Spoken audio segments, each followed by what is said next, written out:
For those of you that have been a part of our church for a while, you'll know that on the first Sunday of the month, we typically do our communion together as a family, as a church family.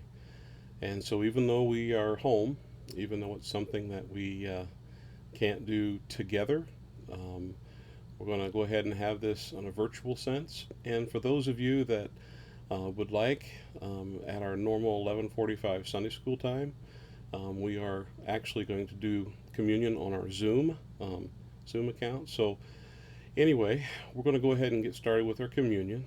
And just a reminder, um, if you haven't gotten any elements to take communion with the church, you can take a moment to do that. And you could just hit pause if you want. Just a few things that you might want to know. Um, this is a time of remembrance. There is nothing that's going to be that's sacred about what you choose to take communion with. Some people think, well, I don't have grape juice, um, or I don't have a certain kind of bread.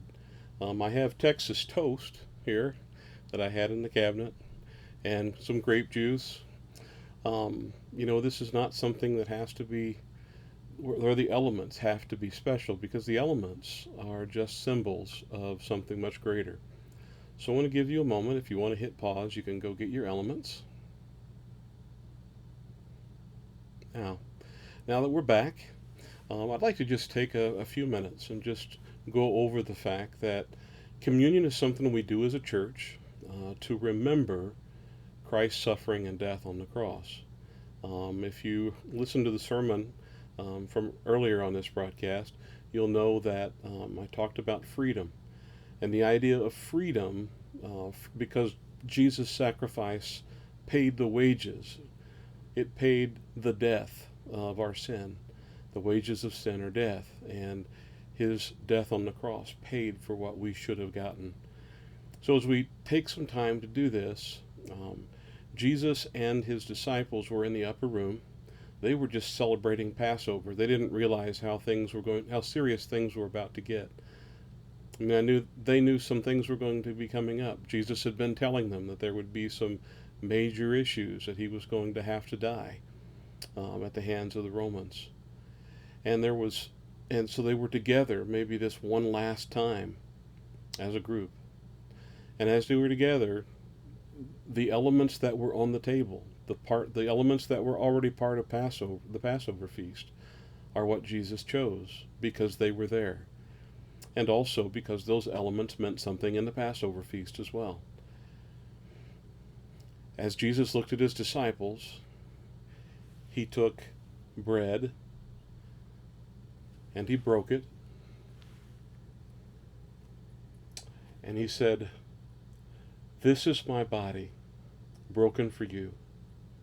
Take, eat, and remember." And he passed it to his disciples, and they took a piece and they ate it. I'll give you a moment to take a piece and eat that.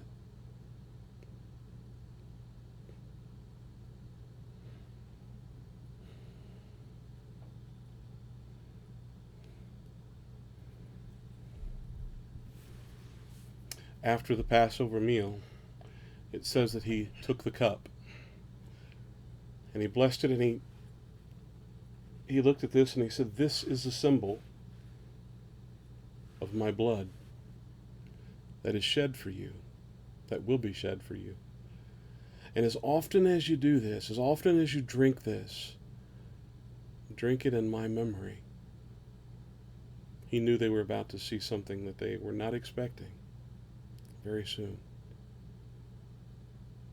And it said that he passed the cup, and each of the disciples, as they got it, would have taken a sip. I'll give you a moment to partake of your juice.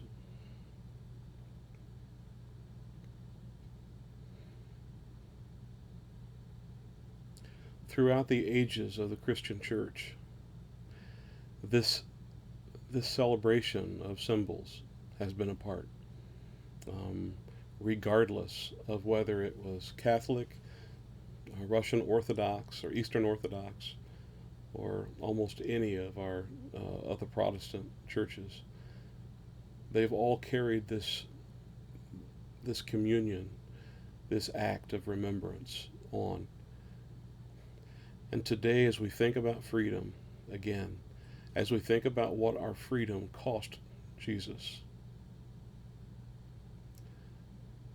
let's take this body and this bread into ourselves in celebration and remembrance. Let's pray. Father, I ask that you would bless this bread. You would bless this drink, this juice, this wine, this whatever we are drinking. Father, I pray that you would bless it, but you would also bless our efforts today. You would bless our attempt to remember.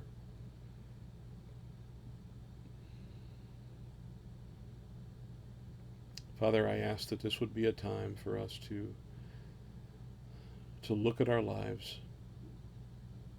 and to see if we are truly celebrating the freedom that has been paid for by your sacrifice on the cross. Jesus, we love you, and it is in your name that we gather together to carry on this tradition of the ages, the tradition of remembrance.